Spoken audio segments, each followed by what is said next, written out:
Hello, and thank you so much for joining us for your Smackdown post show, the go home to Elimination Chamber. We've got a lot to talk about tonight. Boy, oh boy, that last segment sure happened. We're going to talk about that all in a minute, but my goodness, Dusty Rhodes' date of death coming into play on a weight belt? Oh, man, we're going to dig into all of that and more. But guys, send in your super chats and your humper chats at humperchats.com. Real talk, Alex Pulowski is such a good friend. He's hanging out backstage because my setup crashed earlier as per tradition. But we're rocking and rolling now. So far, so good. Please do leave a thumbs up on this video. Please subscribe to this YouTube channel. We do have over 130,000 of you subscribed. We appreciate that support so much. Thank you for that. But joining me as always, Alex Cardoza. Alex, how you doing? It's Friday. We're back. We're telling people stuff. We're talking about wrestling. I mean, you're selling me your soul. With my death date on it. Does that count? I use one of those apps that tells you when your death date happens. So we'll ask Ursula over here closing the show. I'm just trying to bring love and happiness to all. I love it. I love it. So 4 matches tomorrow on Elimination Chamber. Just so you guys know what's going on here at Fightful. Sean is at Elimination Chamber, so you know what that means. Head over to FightfulSelect.com to subscribe for all the scoop skis in the land coming out of Elimination Chamber. You also got access to our Discord where you can hang out with really lovely and wonderful people. You also get Sean's Q&A show, which is fantastic back there. In the Discord, there's an Ask SRS channel because he's just a glutton for punishment, I guess. But a lot of value happening. $6 a month.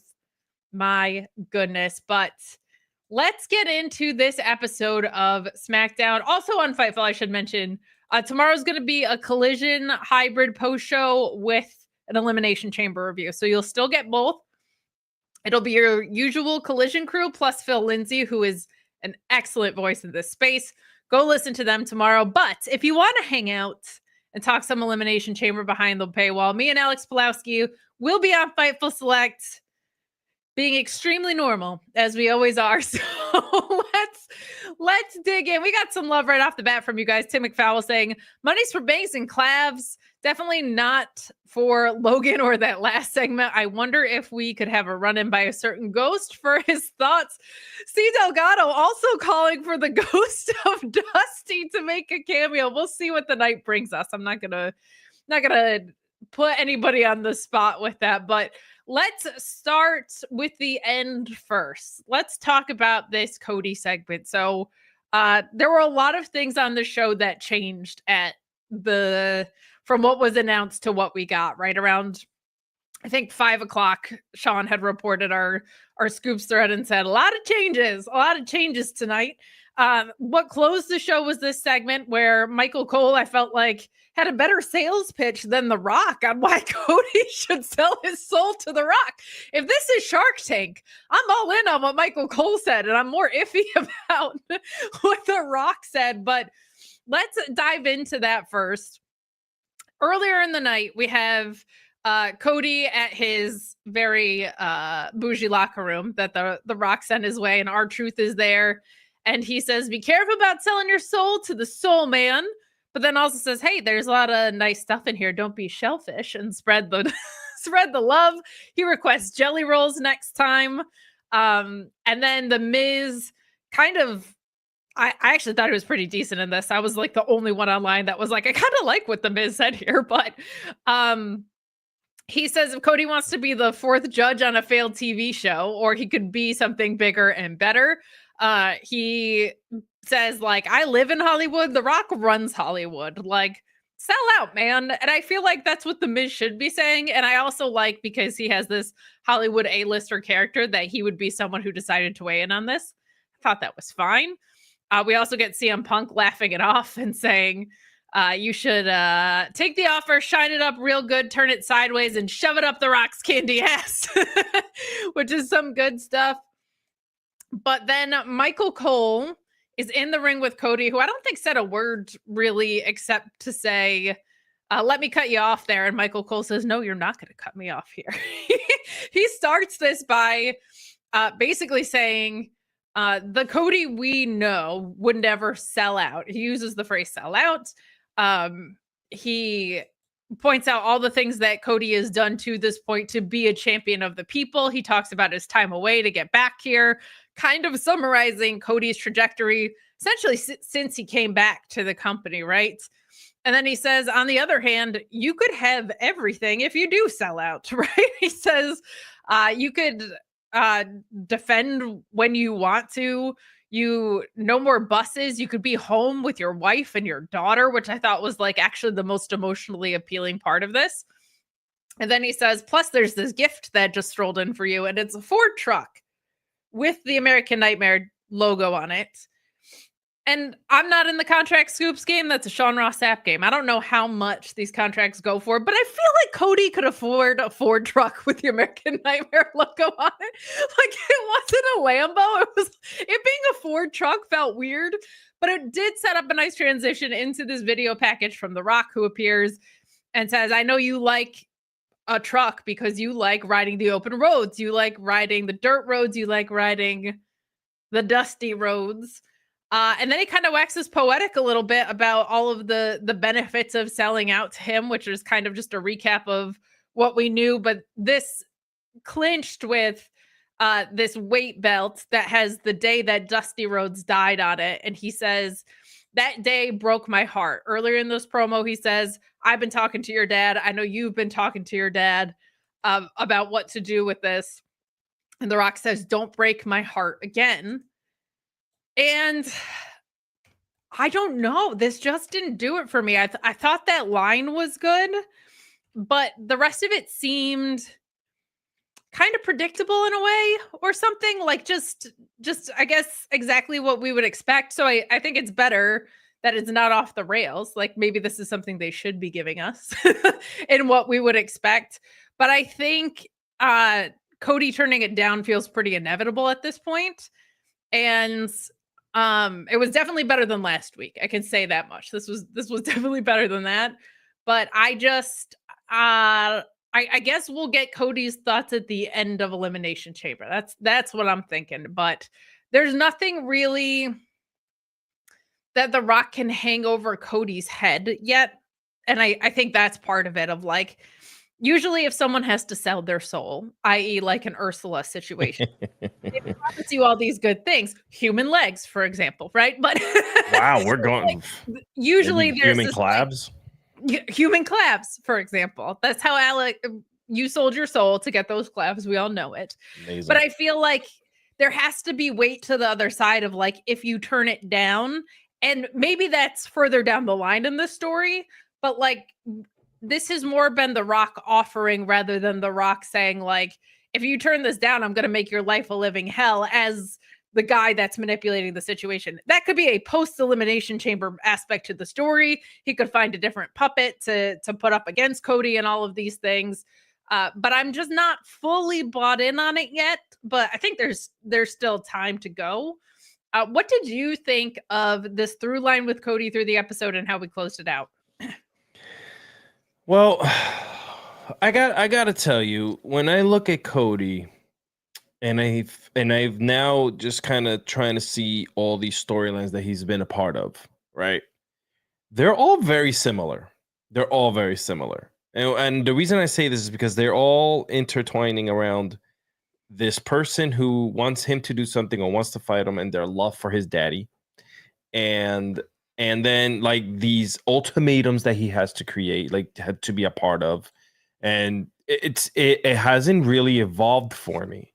Right. Sure. So now, and I've said this last week, we're kind of rehashing the old school corporate champion style, you know, when the old man was like, be my champion, you know, like now The Rock's kind of doing that.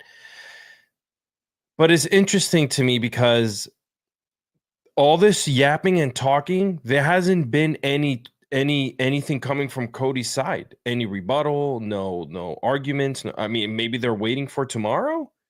That's right? What I'm thinking. I think that probably closes the show tomorrow. Yeah, because we're literally like, just what are we doing?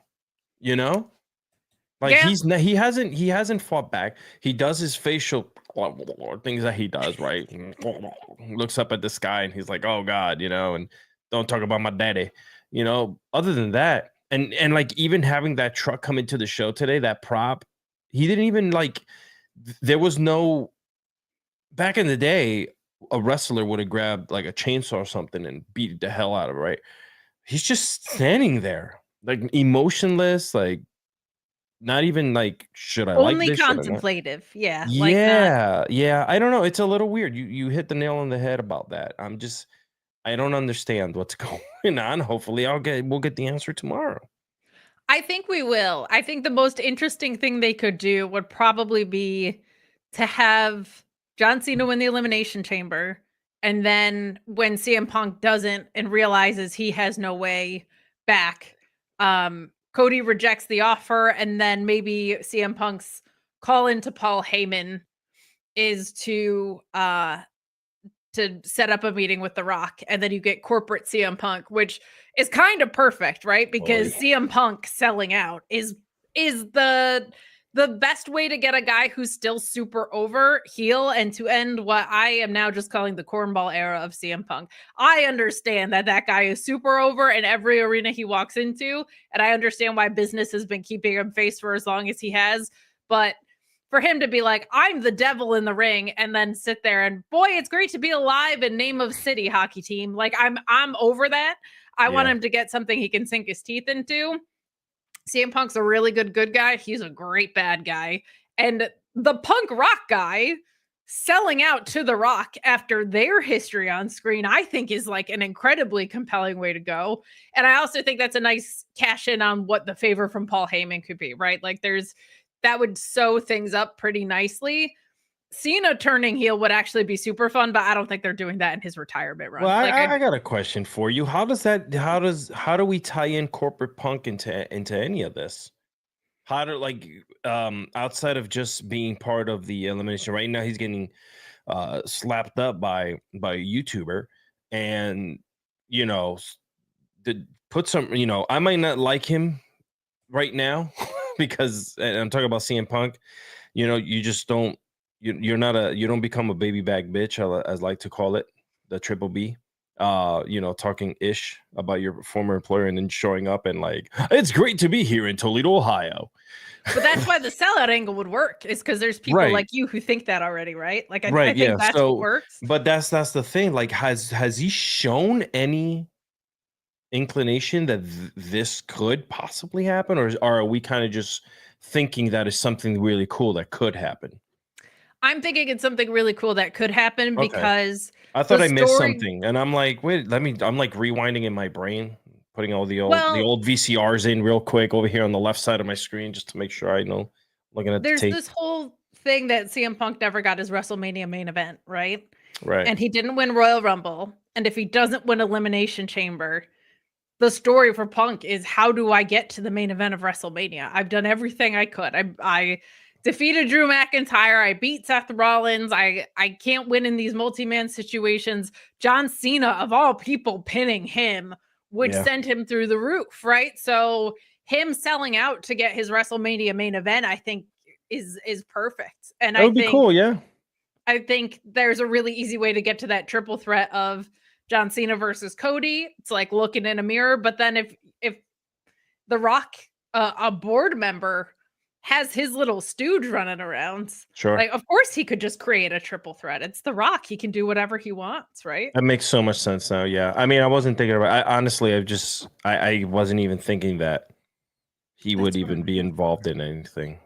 I mean, Alex and I had talked about that on Monday on Select, because that Friday promo last week was so weird. Yeah. And then the more I was marinating on it, I was like, that has to be the way to go. Okay. That has to be the way to go. But let's get into some of these super chats. Me Norma saying, does The Rock want Cody's soul or just the adrenaline? Maybe it's just he gets up so early just to work out. Maybe he just needs the adrenaline that's in Cody's soul and nothing else, really. But Will kind of thinking along the same line, saying Punk and Naomi got me side-eyeing. Yeah, I think we might have some guilty corporate culprits in all of this for sure. Fid saying, follow Fid McAwesome, by the way. He does some really great work for us. Great people. Great people. But The Rock's promo game has gotten bad over the last few years. So much repeating himself and talking in circles. I think that's why the pre-record was better than what he did last week. But I also think this was a stepping stone tonight to hopefully get into the real juice of what could come. The juice. The adrenaline. So fingers crossed. But you're not wrong. Last week was really bad. The promo on NXT, he just didn't say anything. Like it was just a ratings pop. That's all it was at that point. Hey, can you mind showing up real quick? Yeah, which God bless him, it worked. But what was funny was he had this interaction with Ethan Page, and then he said to his real life daughter on screen, like, I don't know what I'm gonna say later. And his daughter was like, it'll come to you. And then it was like, it did not. It did not come to him at all. Yeah. More super chat love from you guys. Thank you so much. But John Taylor's saying, try not to invoke Dusty in a Cody Angle challenge. It's impossible. It is impossible. They can't keep my name out the damn mouths. You keep my damn death date off your weight belt, boy. I wasn't involved in any of this. And you come out here and you cut a 10-minute promo standing 5 feet from a running jet engine. We couldn't hear a damn word you were saying. That what you're on a tarmac in an airport cutting a promo about having somebody embroider my damn death date on your weight belt that also says Cody Soul. Now listen, I love Roman Reigns more than I love Cody, but I love Cody a damn sight more than Rocky Johnson's boy, because that boy, he embroidered my damn death date on a weight belt. That is just disrespectful of the highest order. That is slanderous, is what that is. And I can't stand it. I won't stand for it. If you will. Nor should you. If you will. You got to put the if you will. If you will. Thanks, Dusty. Definitely not Alex. That's definitely not Alex Plowski. I don't know why that was up before. First of all, what a scary moment in the tarmac. I mean, you have a death date on the damn belt. We have planes falling out of the sky. This was just not the place to film this damn freaking promo. It is what is called just dangerous and reckless. It's reckless behavior. And I question whether a man such as this should be the chairman of the board. That's what I say. Perhaps somebody might want to invoke the 25th Amendment on this man, if there is such a thing. Oh my God. The board of TKO. I think you need to get in touch with your son and have a word about what his decisions are. He better not drive that damn abomination of a truck home with his damn neck tattoo smeared all over it. What the hell? Photos saying I couldn't stop laughing at the neck tattoo truck. That is the kind of thing that you buy for yourself if you have a serious problem downtown. If you know what I'm saying. And you want to overcompensate. That is an overcompensation mobile, is what that is. And I won't stand for my son driving that around town with his neck tattoo plastered all over it. That's embarrassing, if you will. And I will. Thank you, Dusty. That is the kind of car that you drive if you cannot get hard times. And with that, I will be taking my leave. Thank you, Dusty. We appreciate you. For Elimination Chamber tomorrow. Bye. Dusty doing his thing, man. What a run-in.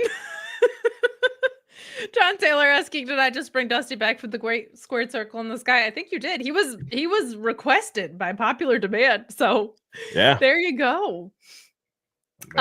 Will saying that Punk, what a time to be alive thing does feel very company guy, so it could work.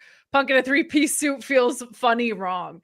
I do think like the amount of contradiction and all of that is something that could really, really make it work. Like his name is CM Punk.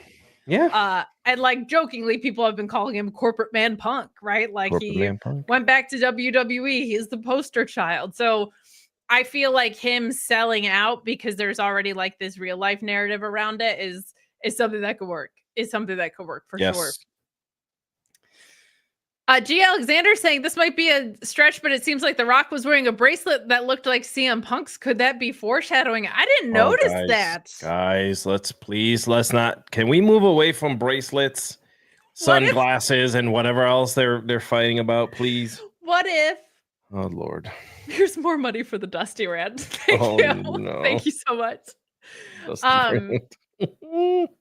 What if souls are kept in friendship bracelets? There you go. Oh man. Tim McVall saying, I'd rather Drew than Punk, but only if he wins. I think whoever The Rock chooses kind of has to win.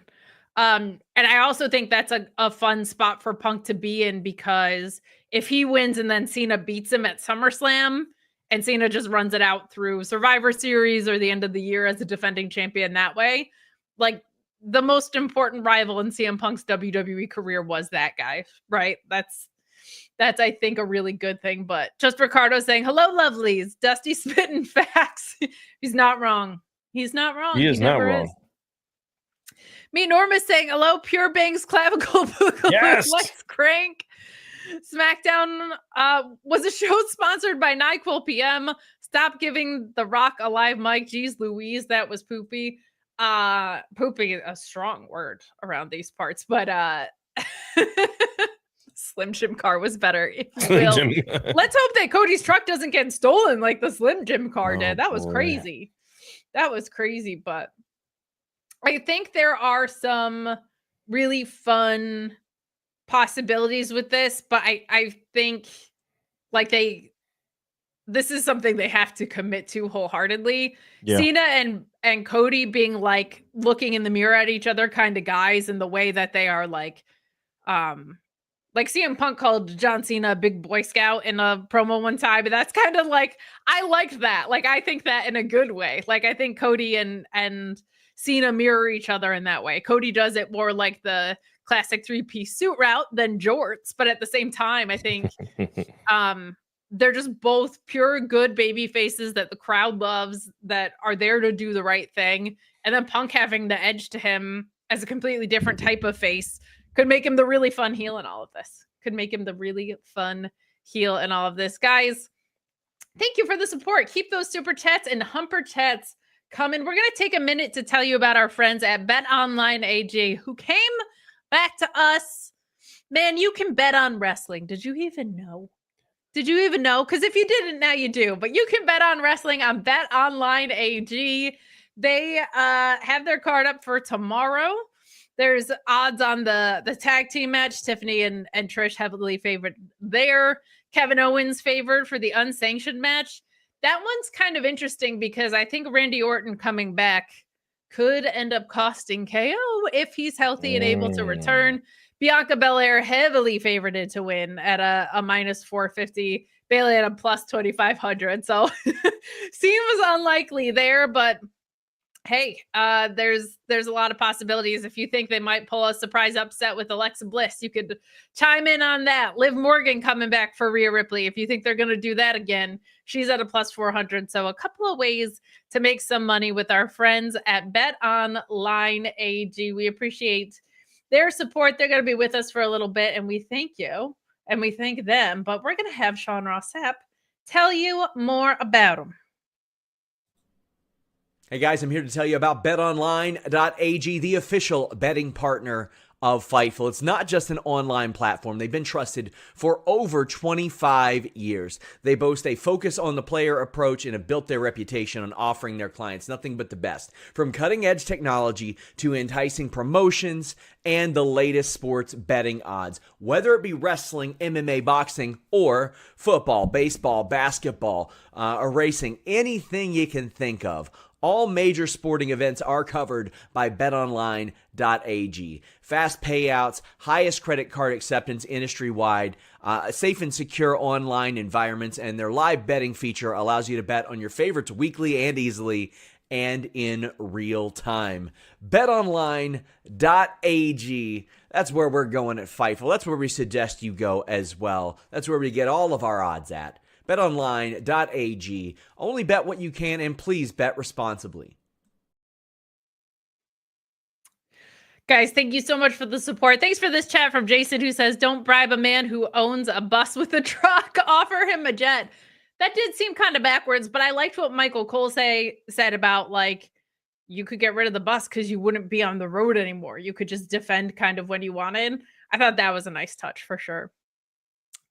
We got Rafael Garcia saying, I think, and this is probably me, but we could have done without a couple of the backstage Cody Womp Womps and not done a DQ, followed by a no contest, followed by a DQ. And I don't mean Dairy Queen.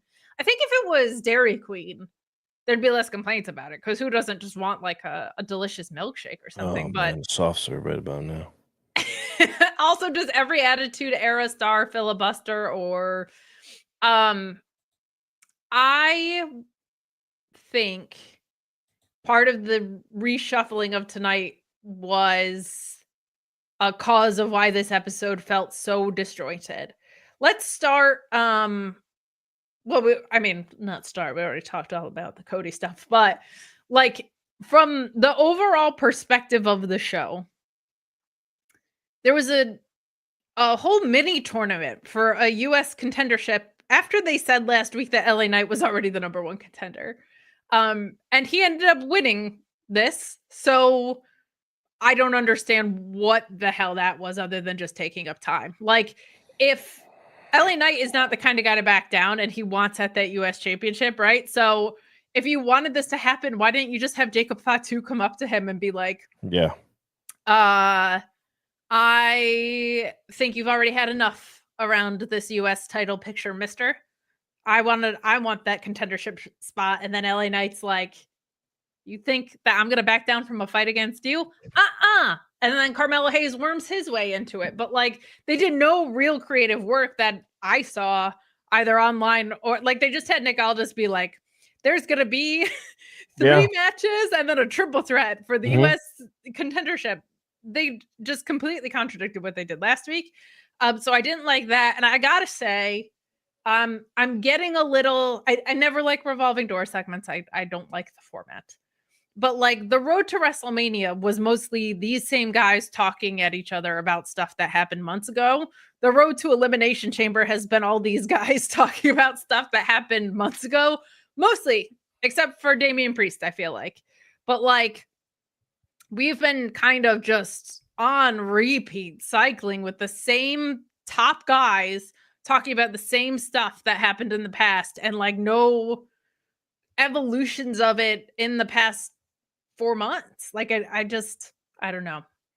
Not a fan of that. But Alan Jeanette saying, putting it out there, Cody turns down The Rock's offer. Cena wins and becomes corporate heel with The Rock as The Rock's champion. I think that would be cool, but I don't see Cena ending his career as a heel. I feel like that would have been. He did say that surprises are coming in that. Remember that thing that he did, the little presser at the very end there?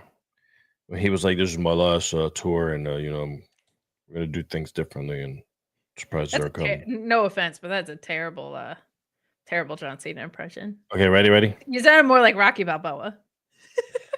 I'm John Cena. There you go. Nailed it. That's it. You got to do a thing. Oh, but I'll say this: like, yes, John Cena said that, and Triple H did say there's going to be something industry changing tomorrow. Yeah. I'll believe it when I see it. I think that's it. I think he wins, and he shows up at the presser in a suit and tie, and right here he has a little Brahma bull with an American flag, and he's going to end his career in the top. Nah, too much money to be made. I think it would be an interesting creative direction to go. I just don't think that's how this guy goes out. Okay. I don't think that's how this guy goes out. But all right, I like you have corporate said. man Punk, and I'll take corporate Cena. All right. And we'll see where this goes. Next Friday, we'll get back together, and I'll eat crow if I was wrong. And I won't. I'll just deny I ever said it. And when I go up to New Jersey, you buy me a milkshake. Guys, leave a thumbs up on this video. Let's get through kind of what we were just referencing with this mini US contendership tournament that was won by the same guy who held the contendership last week. This was unnecessary, but it did yield a fun triple threat. And oh my gosh, does Jacob Fatu absolutely rule. We do get this video from Nick Aldis saying that LA Knight is going to take on Santos Escobar. Braun Strowman will take on Carmelo Hayes, and Solo will take on Andrade. And at this point, I was like, oh, well, maybe they'll freshen up who actually wins and goes into this. Like, maybe Santos Escobar will pull a surprise upset. Maybe Carmelo Hayes will lose. Have a match against Shinsuke or something. Like maybe they'll freshen things up. That was silly. Is who wins? That's silly thought of you, silly goose.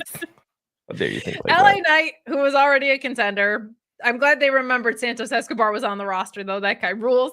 Carmelo Hayes wins, and Solo, I think, or I'm sorry, Jacob Fatu versus Andrade. Yeah.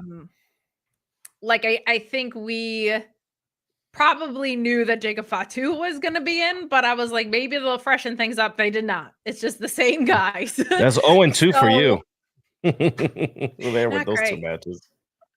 Not great, but man, what a megastar they have in Fatu. So we have some other backstage stuff. This is the most comfortable Solo Sikoa has looked, in my opinion. I really like what they've done with him since he's come back. But he walks backstage to find Jacob Fatu and Tama Tonga. And he says last week was an accident. And the week before that was an accident. And the week before that was an accident. When is it intentional, Solo? But he says, go out there, get that title shot to make a statement. And that's when Solo says, I want Jacob Fatu to take my place to prove how much I love Jacob Fatu, which I thought was like a nice shout of like, it's so important to me that we as a family have gold that I'll give you my spot. Yeah. And I think this was a good way for WWE to recognize like, man, Jacob Fatu is just on a heater. But what I love, Alex, is online we get Jacob Fatu, who's been doing I love you Solo prayer hands, just being like, I love you, Jesus Christ. Prayer hands. I was like, it is so over for them. He's given up on Solo Sikoa and now it's just praising the good Lord. He found Jesus. He found Jesus. So I was in stitches when I saw that. Like, he has no faith in Solo Sikoa anymore. He is not, I love you Solo online. But I thought this was fun. Jacob Fatu is always so impressive in the ring. Like, I'm never gonna be bummed seeing him, but like Andrade just showing out again. Like they gotta find a way to make this guy stay on SmackDown television. You got 3 hours. You got to have Andrade taking up 20 minutes of those 3 hours most weeks, because that guy is incredible. This was super, super fun. They had a ton of chemistry too. Like, this was just some great in-ring. How did you feel about that specific matchup leading into our triple threat? Well, I'll tell you what, man. I mean, Andrade's been doing stuff like this since he left and went to AEW. Like, he was there too, pulling matches that were top notch. You know, so yeah, it's no different. He's here. He's continuing his dominance in the ring and what he does. It's just unfortunate that he's boxed in. He's boxed in. You know, that's the old WWE thing. They box you in. That's where you're staying, basically. Like, I haven't seen him. He came in. He did his 7 matches with Carmelo, and that was it. Now he's just chilling. He would benefit from a transfer portal draft superstar shakeup. Like, he should just go to Raw. Or not even because at Raw you see the same people too. You're not seeing any different formulas from Raw and SmackDown. I'd say put him in Evolve, put him in NXT. He'll do something different down there. Really, like, shake things up. By the way, before I continue and I give you my thought process on all of this, you guys, there's a lot of you in here. Make sure you hit that like button. Every single one of you that are in here, let's get those likes up over 200. Thank you. Yeah, you know what I'm saying? Like, there's a lot of you in here. That thing should be matching the amount of people that are in here. You really like it. Really helps us out on the algorithm, and it'll trump anybody out there that's trying to do what we do. Just kidding. That was so mean of me to say. I'm not kidding. We're the best now. SmackDown post show. There we go. We're 69 likes, just the way I lie. Anyway, corporate Alex going corporate for Fightful. I've sold out to Jimmy and Sean. That's it. I'm gonna be wearing corporate suits starting next week that are cut off, so I look like pretty deadly. Me too. I'm not even doing the ROH SmackDown. I'm already or the ROH post show anymore. I'm good. Yeah, I'm already using my corporate pull to Thank you. lighten my schedule. You know what I mean? There you go, guys. We're going to make it over 100 likes after I finish my talk here. So thank you. I appreciate every single one of you hitting that like button.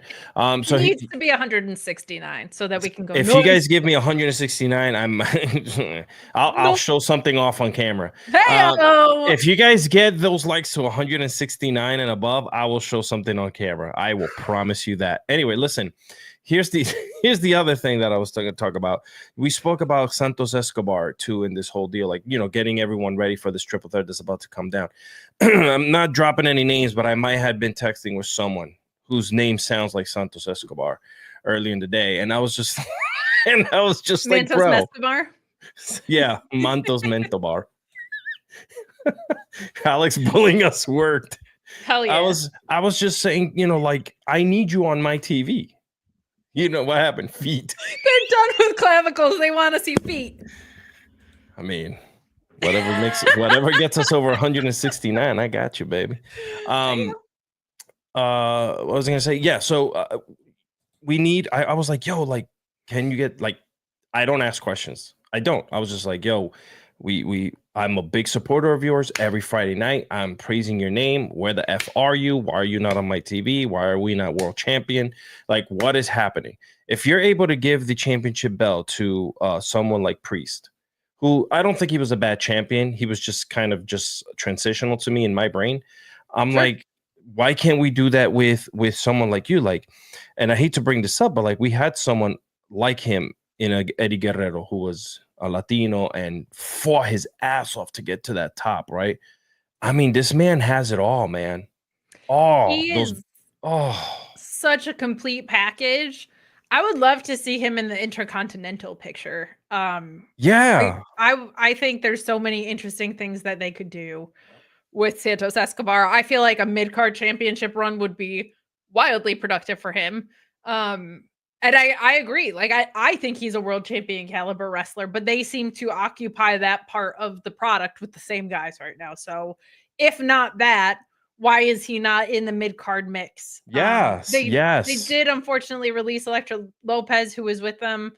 LWO just in general feels very piecemeal right now. So I hope that they get that on track. But you mentioned Eddie Guerrero, so let's talk about this Eddie Guerrero finish with Melo and Braun Strowman. Carmelo Hayes wins this by doing the Eddie Guerrero fake chair shot and blaming Braun Strowman. Refs are silly, and the show is the most ADHD show in the world, which I empathize with. Okay, I have ADHD, but the way people get distracted on the show, especially tonight's episode and last week's, is pretty wild. I am a fan of the Eddie Guerrero spot.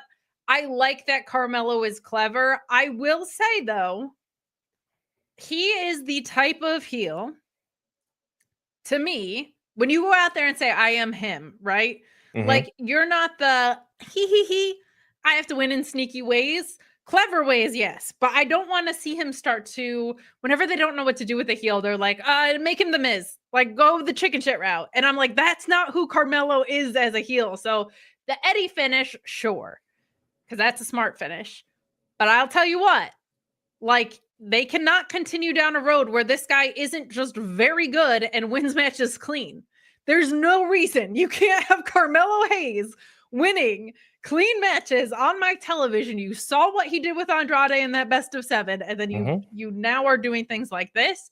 I understand that they did this for time because they had things that were going to take up a ton of time on the show that were not in ring. In 3 hours, we got about 50 minutes of wrestling. People hate my little stopwatch shit.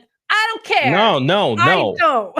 Listen, if WWE is allowed, by the way, thank you everyone for getting us over 100 likes. Really appreciate you all. Let's keep moving that little thumb up there to 169 and above. First of all, you mentioned is if WWE could have the decibel meter during pay-per-views, I still call them pay-per-views, right? I don't care.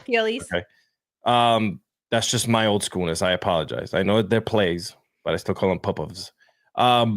We should have a stopwatch. We should. Like, it's totally fine because we want better, and we're not blasting them. We're not trying to like get at them and say something wrong. We just want better. We want more. This is what we're fans. We're fans. Just give it to us. I will say this much. I appreciate that the women's programming was different from the men's and that we didn't have 2 revolving door promos. Like the women's stuff was built on matches to get us to Elimination Chamber. So I like that there was variety in how they set up the men's and women's chambers. But I will also say there were 42 minutes between matches, between match 1 and match 2. That's a lot of chit chat. That's a lot of chit chat. But Carmelo Hayes getting the win here. I was glad that they had him win. That made me happy. He should be doing more than like the Miz's pal on screen though. He really, really should. That guy's ceiling is very high. And if you've only watched SmackDown, you're probably like, I don't know, kid, I haven't seen it. Watch the best of 7. Watch his NXT work. He's incredible.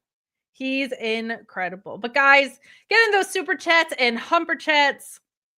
This is a busy time of the year for us. Okay. We got PLEs and pay-per-views and Peter Piper picking pickled peppers. There's a lot going on. But a lot of pee-pee in there.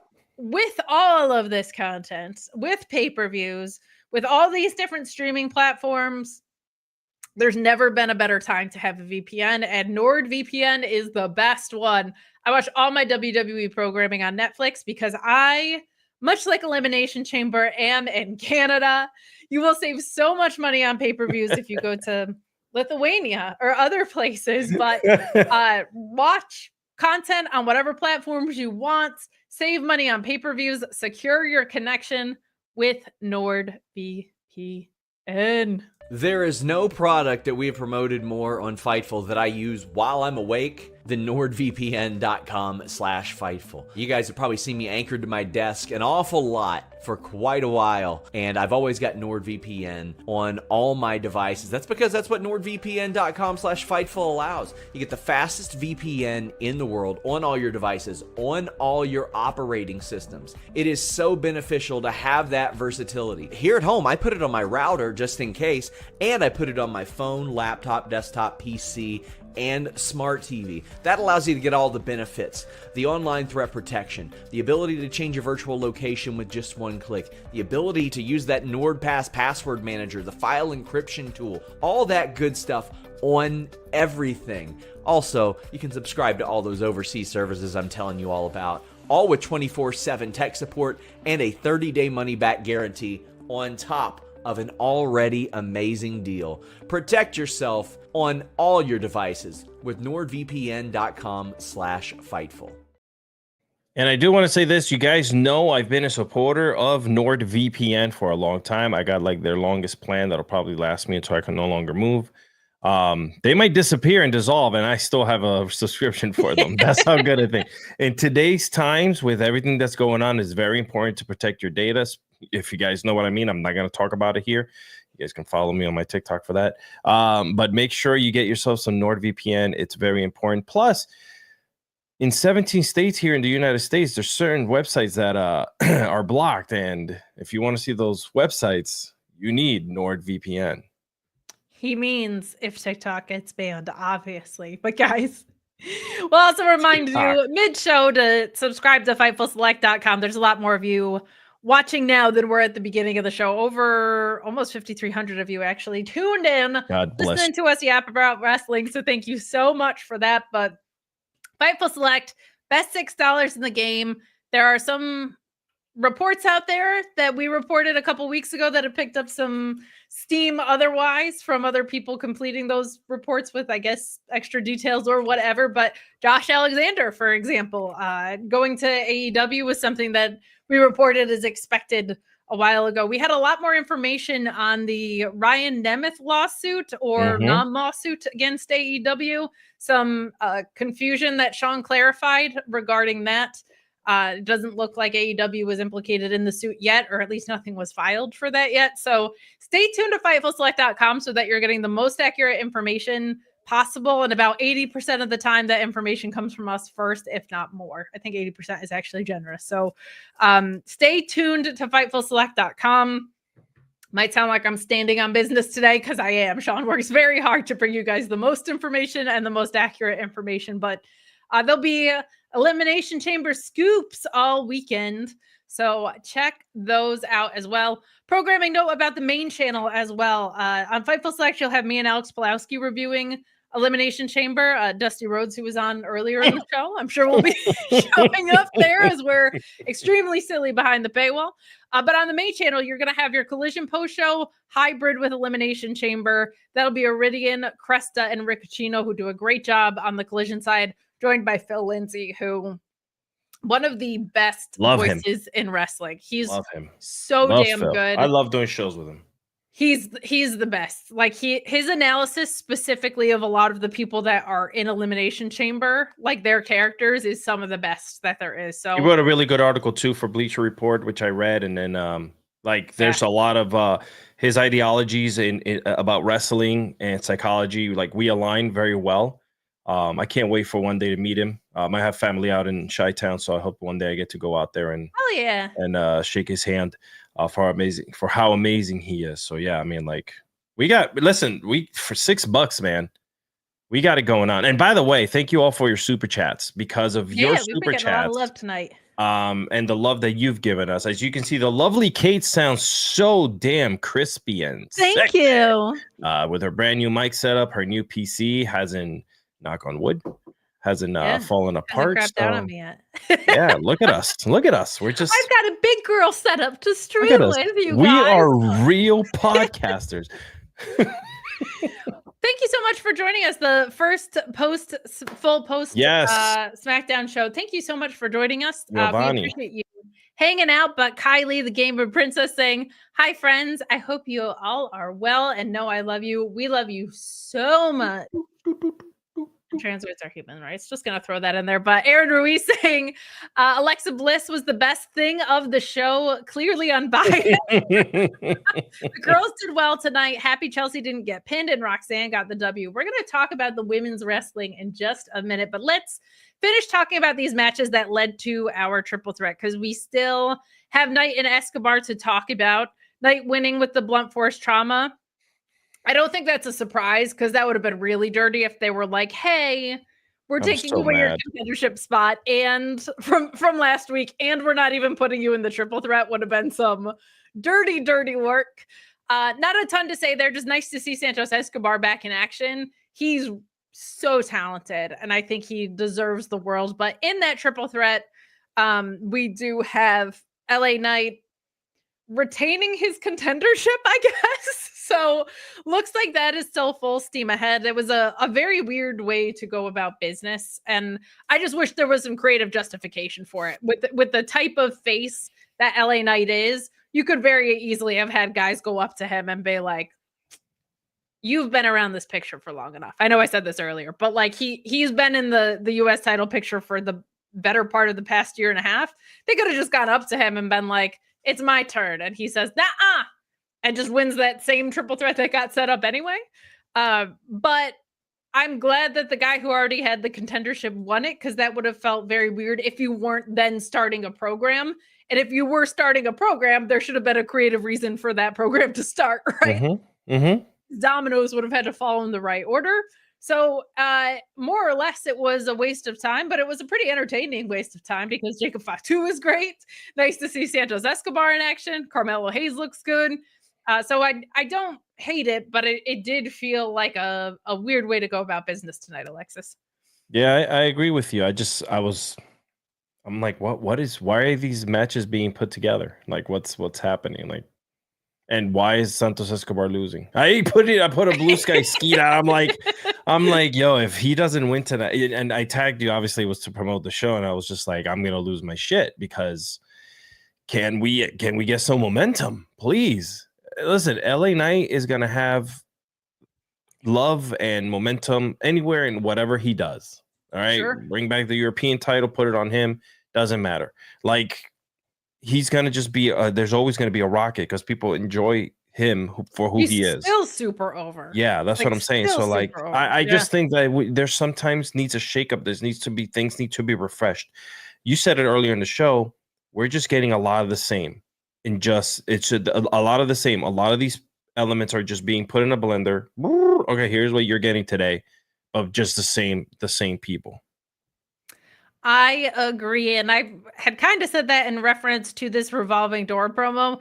This is a staple of a go home show, so I'm not surprised here. And I didn't hate what everybody said. It just feels like this was a lot of how we got to Royal Rumble, and it feels like this is a lot of how we're getting to Elimination Chamber, and it feels like a lot of how we're going to get to WrestleMania. Is just the same guys talking at each other, but there were some good things in here. So let's get into the revolving door promo.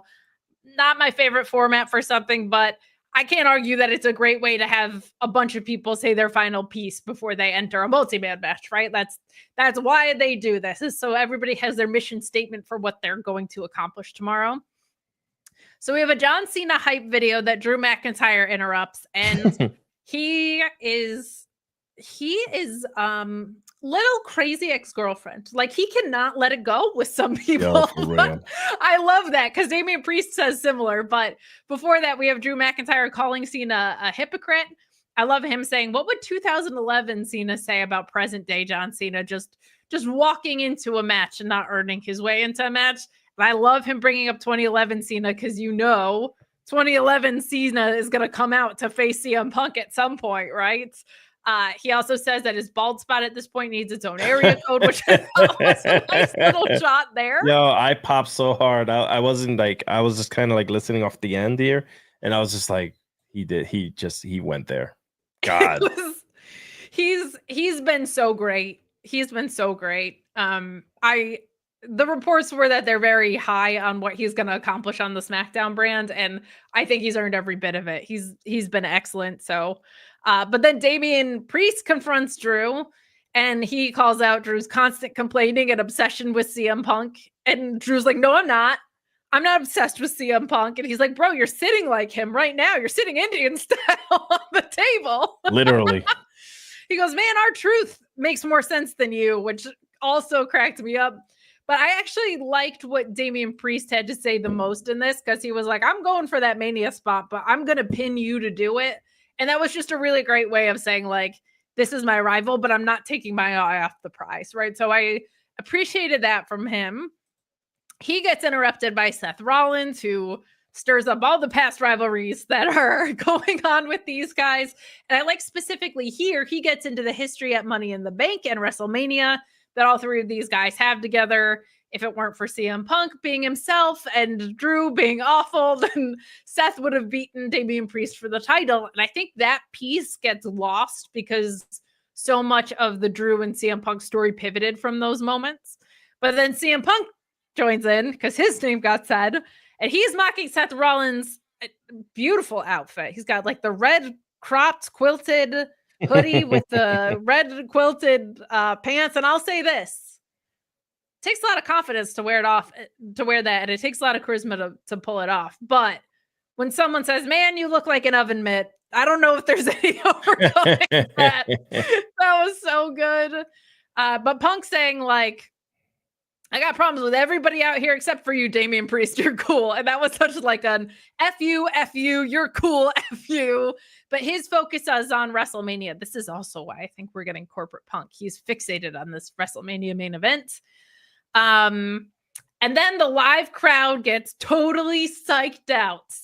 And I didn't, because I'm smarter than all of them. I knew it.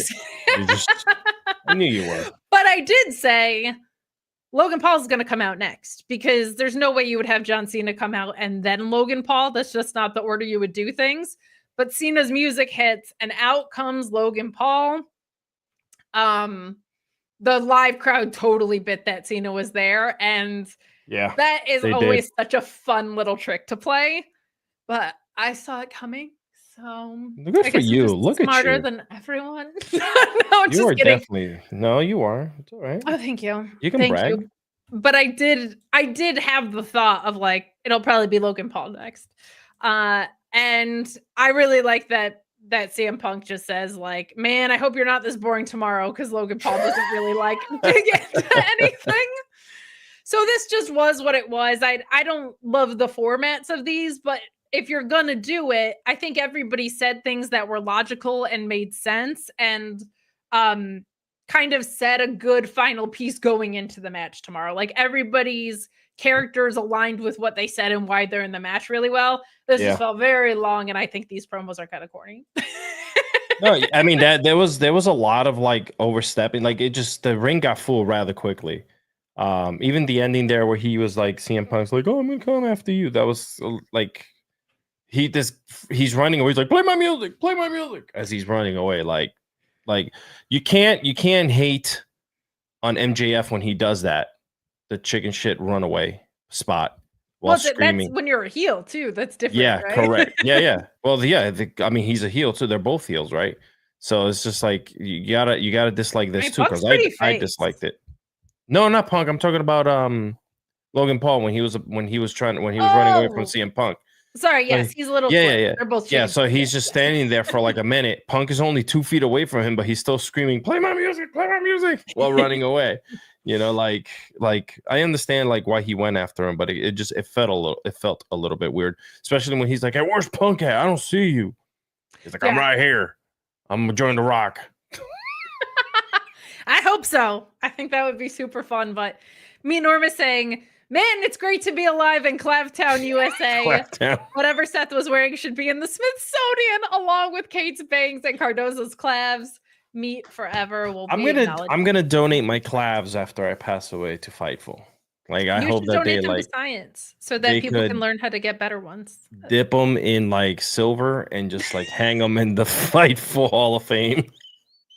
I love that there's so many people watching right now who have no idea what the hell they're talking about. But I know, that's why you gotta come back every week. You gotta be in on the lore, people. You gotta be in on the Friday night here. We're so close, guys. Keep on liking the stream. Hell yeah. Well, let's flip over to some of our women's action. I thought it was a very fun way to kick off the show to have Trish Stratus there. That's just a great way to have the crowd get hyped. She kind of soaks in the crowd's reaction. And talks about her legacy in WWE and why tomorrow is important, where her kids saw her wrestle live for the first time. Some good heartfelt stuff from Trish. And she puts over Tiffany Stratton quite a bit as well, who comes down to the ring, and they have their Tishy and Trishy matching hockey jerseys, which I thought was very, very cute. But they get interrupted by Chelsea Green and Piper Niven. Mm-hmm. Chelsea Green, we just say it every week. What an incredible asset to this company. But she insults Canada, claiming America's better, and she's from Canada in real life. Piper Niven coming out looking like the Mountie popped me to no end. I was in stitches. But we get kind of a back and forth, which leads to Tiffany challenging Green to a match. And we get a classic referee bit here where Green tries to back out and Trish stops her, which gets the referee in to make it official before we go to commercial break, which I thought was good. But this ends in a no DQ with Candice and Nia Jax showing up to attack Trish and Tiffany. I am DQ fatigued. Here's the blender again. This is a lot of non-clean finishes or non-finishes in the past 2 weeks. But this one, I will say, does make a tremendous amount of sense. Like this lets the faces stand tall before tomorrow. I think this was it made a lot of sense. Like I'm tired of seeing it because they go to this playbook so much. But running this play in this context, I was like, I get it. It was like a 3-minute match. It was more of an angle than a match, I would say. Mm-hmm. But what did you think? A little. It's starting to feel a little bit old to me. You know, it's just not in a bad way, man. But like again, I think we've seen these women and different pieces of these women fighting each other and interrupting matches and interrupting promos and so interrupting on. Promo who? Oh my god, I can't believe you just did that. For a second there, I almost answered. Ladies and gentlemen, just to let you all know, we are old. Yeah, so I don't know. I just wish we would move on and just kind of start something new somewhere else. I love seeing the women on TV. I love seeing the women get their time. I love women fighting, and you guys know I'm a huge lover of the bigger the woman, the harder the slam. You know what I'm saying? So seeing the women out there do their thing to me is great. I just kind of wish that there was an evolution. Oh, you see what I did there? Evolution. A women's evolution? A women's evolution to kind of see this progress. Maybe they're keeping it tight because, we kind of get into the whole new season starting up, like right after WrestleMania. And I don't know if this year, I've known years past for WWE, they slow down during the summer just because less people are watching. So I don't know what they're planning on doing. If there's going to be more like a B champions kind of holding titles through the summer. 2-night SummerSlam means that they better be on their butts about it, right? Like they of course. But like right now it's just like, what are we doing? Because it sort of feels like there's no football on. There's nothing going on Fridays. There's no like NBA, what do you call that? No playoff games or anything like that. Sure. Baseball's not even on for another 28 days, so it's just like, what are we doing? Like, I just want to see more. There's so many women in the back and, Sure. I'm a little confused where Nikki Bella comes into all this. I was just thinking that. Yeah. Natalia not being on a card in Canada feels weird. Like there's certain things. Well, I think they're starting to move away from, hometown. Yeah, and kind of like also like they've been really showcasing a lot of the former talent less. John Cena's one thing, he's retiring. Yes. Okay. But the other talent like that, they kind of, even Trish Stratus, she's kind of, before they would use Trish, I think in my head, like every week. Now they sprinkle her here and there, which is refreshing, right? So like as an enhancement to the newer talent, which is great. A lot like what AEW did with Darby and Sting.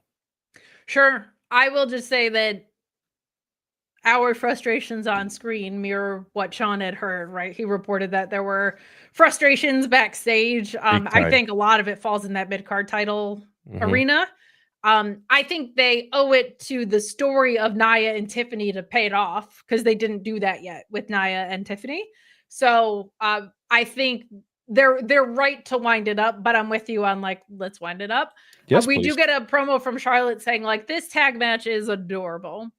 But whoever wins, it doesn't matter because you're gonna have to deal with me at the end of all of this.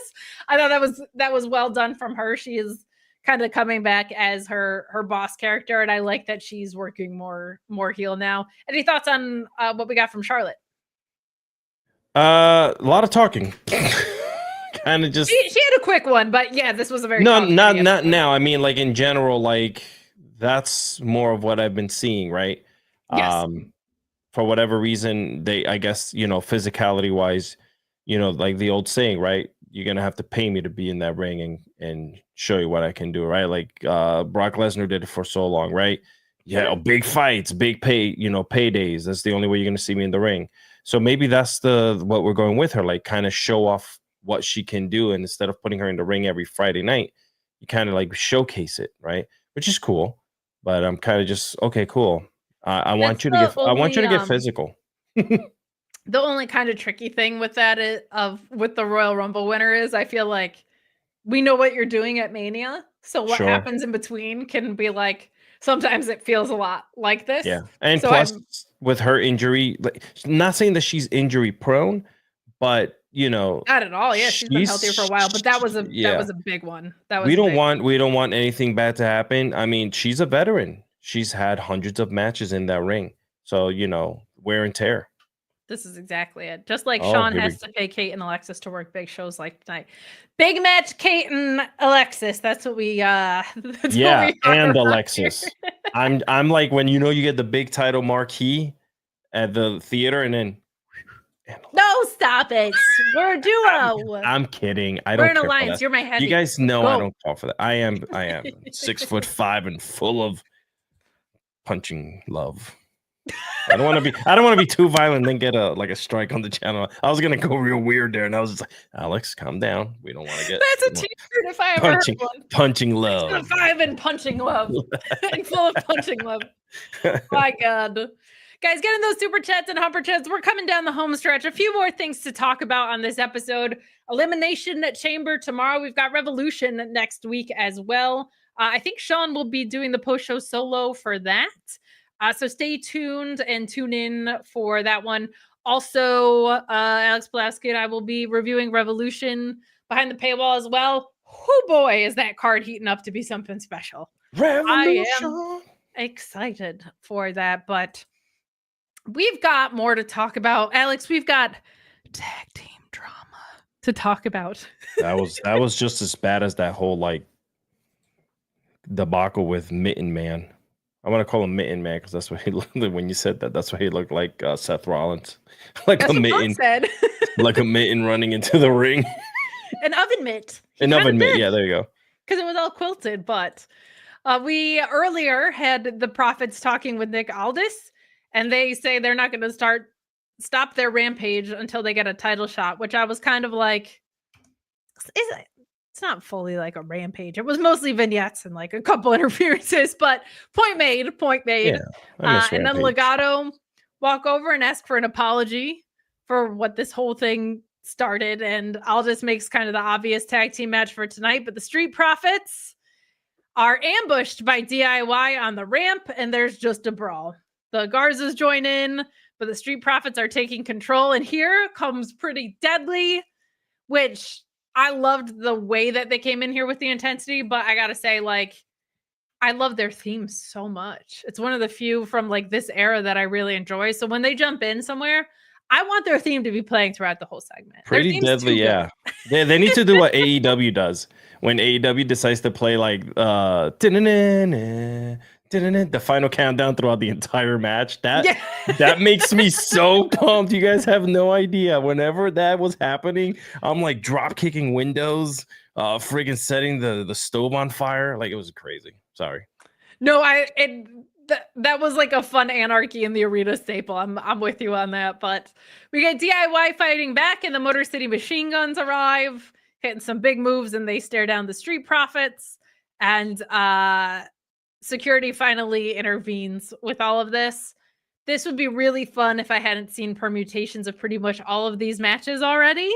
I would like to just see the one-on-one between DIY and the Street Profits. Like I'm craving to see the Street Profits in a full-length match as heels that can go with a team like DIY. Like, that's going to be so much fun with the athleticism that Montez Ford brings and how hard-hitting Dawkins is with Ciampa and Gargano on the other side. Are you kidding? So just you also get one-on-one, man. David and Goliath feel too, right? Which is, because at that point, you got to have the Street Profits just pounce them. I think there's some really fun work that could be done because they're both heel teams, but they're both different types of heels. So I think that could be very fun. DNC Digital saying that you punching Love makes sense because you're a knockout. Oh, thanks, boo. DNC Digital helping us out last week as we were on while the presser was on, and he was giving us some updates. Very much appreciated. Very much appreciated. Super appreciated. Yeah. Junction, thank you so much for this generous chat, saying Charlotte is starting to look like she could be Carmella's mother, but thinks she's the cool mom that steals her daughter's clothes and tells everyone we get mistaken for sisters all the time. That's wishes to Carmella. Well, we're not here to shame anybody's looks, but I will say she's not a regular mom. She's a cool mom. Tall, cool mom too. Yeah. She is a tall, athletic, badass woman. I feel like she's gonna give Tiffany Stratton the match of her career, and everybody complaining about her like being hot shotted to the title picture again. If she puts Tiffany over, I don't think anyone's gonna. I said this before. I did say that too. I said if you want to make a statement and you want to move forward and you want to show that you mean business, you keep that title on Tiffany, and then maybe you can have something down the line at a 2-night SummerSlam, bro. Come on now, you know what I'm saying? Yes. Wait, 2-night SummerSlam is this year or next year? I'm always confused. This year. Okay, good. Royal Rumble is not, but this year.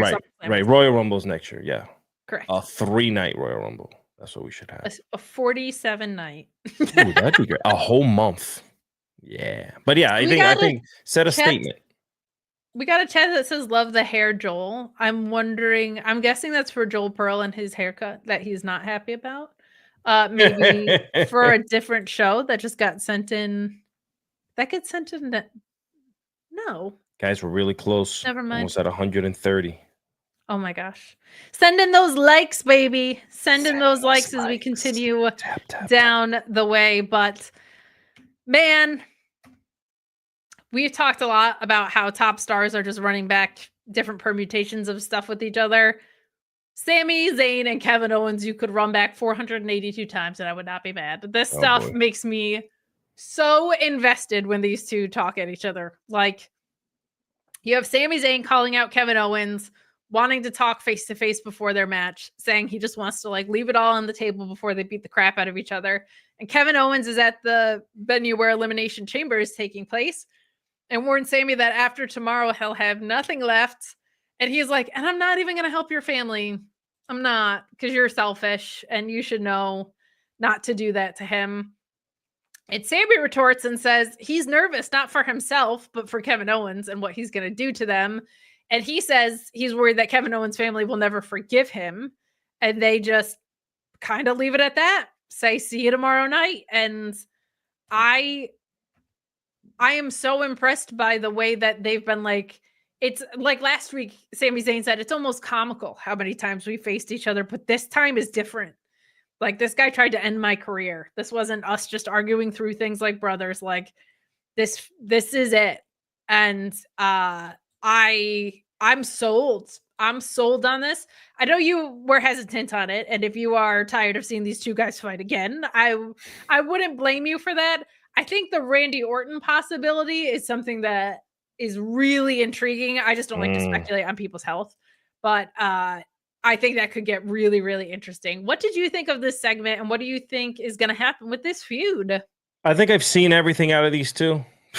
I'm not trying to be a hater.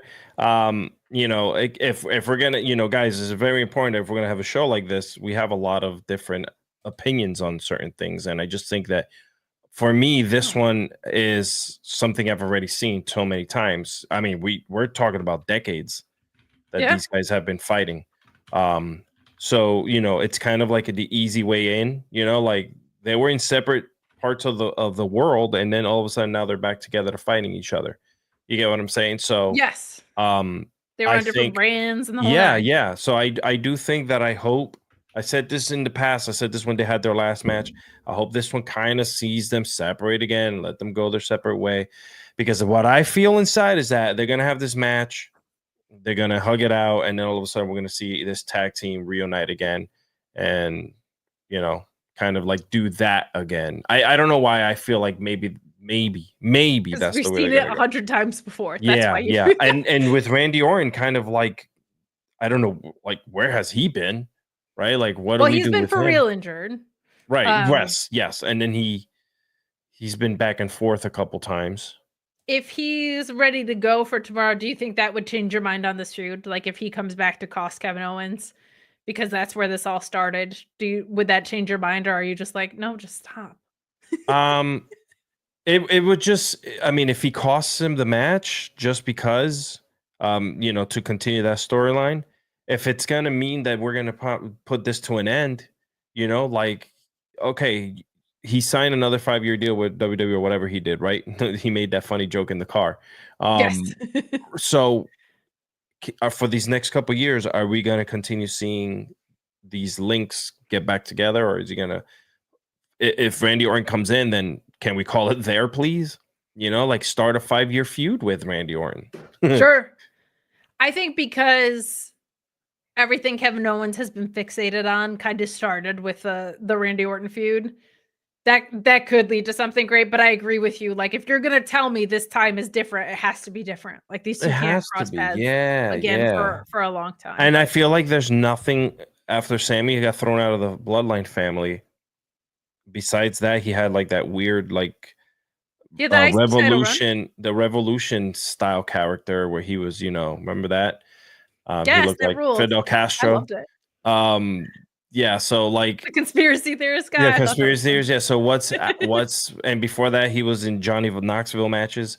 Where does he go, right? Because like he's been separated from his Bloodline family now. Like, so we bring him back to KO. If this is done with KO, like I feel like where does Sami go? Like where does he fit in? You know, if he's not already of like he had the IC title run. He beat Gunther, right? The unbeatable champion.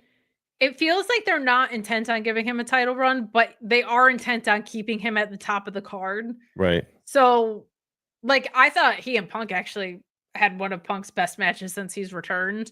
If Punk ends up being corporate Punk, Sami Zayn feels like a really good guy to call him out. But I don't know. We'll see. We'll see. Guys, we're coming down the home stretch. We got one more thing to talk about.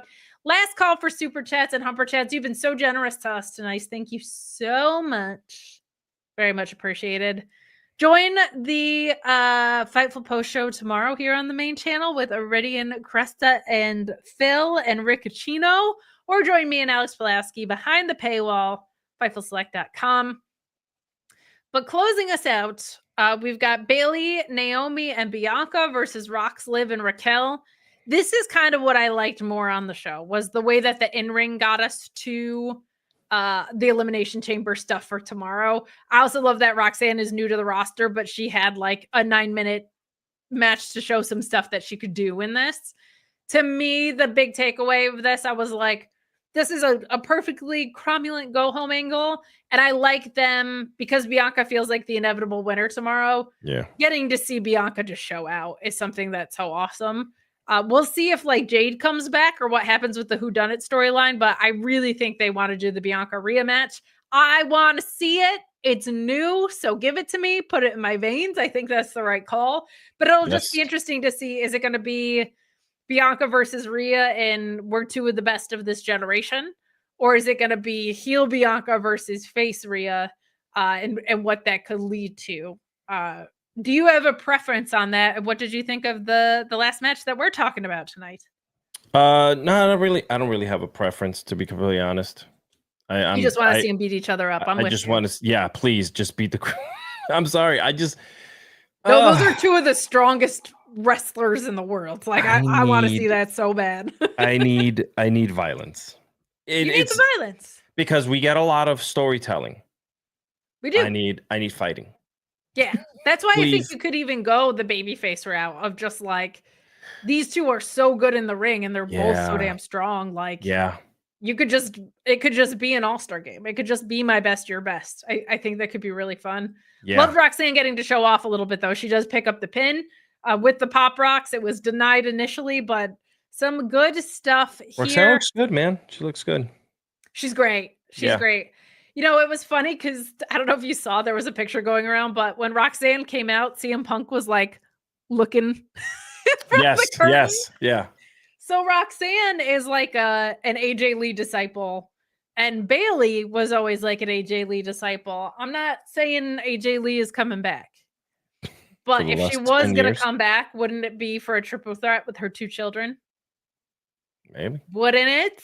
That would pop me tremendously. AJ Lee is like OMG so important in my fandom of women's wrestling because I started watching in 2009. So yeah. Also, think of how important her legacy is to me personally. before we do get out of here, I do want to say that there was we're playing around with that Wyatt stuff again. I did see some flashes on screen, specifically when the Garzas were on the ring apron.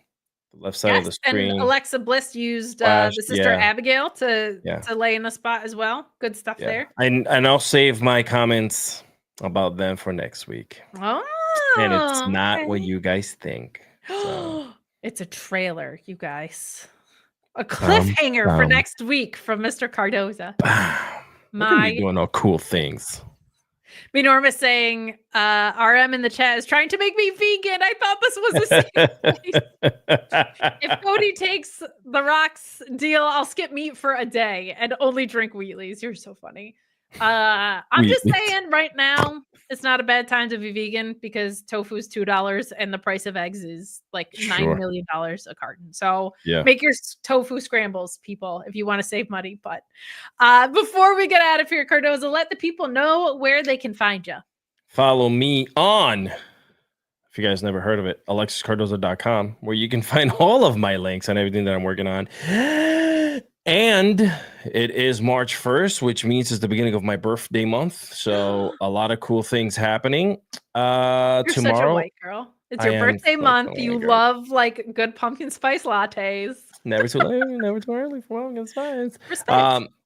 And possibly tomorrow or Sunday, a little trailer on my social media channels might be Hit dropping your city today. You're like, for a "Yeah, little that's certain next something. week." And if we're talking about Wyatt, what's that? Oh, what was that? Oh my gosh. Onlyclavs.com. I don't know what that was. Oh my God. I don't know, but it sounded like spooky amounts of sexy to me. So. We will see you guys next. Well, no, you got to do your stuff. You can follow me at Miss Kate Fabe on social media. I'm here all the time. The ROH post show is on hiatus. The TNA post show will be sticking around, but ROH just not a substantive product enough to review, quite frankly, right now. So if they come back with the TV deal or whatever, SP3 and I will be back, but we will still be reviewing pay-per-views. If there's any specials or developments that need to be reviewed, we'll be back over there. But I got my Thursday nights back up, so I'm going to take it. And this weekend, told you who's on the main channel, told you Alex Pulaski and I were behind the paywall, but join us. We're going to have a lot of fun with the Elimination Chamber review. You'll also have the Collision review tomorrow for those of you who are looking for the final touches going into Revolution as well. So we will see you back here. We appreciate you so much. Have a safe and wonderful wrestling weekend. Enjoy Elimination Chamber.